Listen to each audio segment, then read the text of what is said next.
How to create Gmail rules. Hello everyone, welcome back to our channel. So let's dive right in without wasting any time. Also make sure to watch this video till the end. So first of all open up your web browser. Now tap on the search bar. Now type Gmail. Tap on search.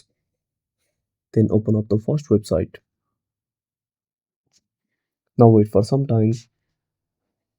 Tap on three dots at the top right corner. Then tap on desktop site. Now simply zoom in. Then tap on the gear icon at the top right corner.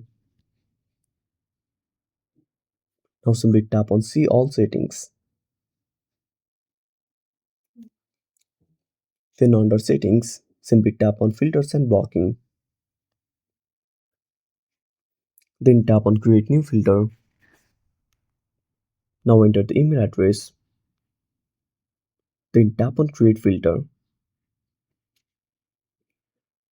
Now select the rule you want to make.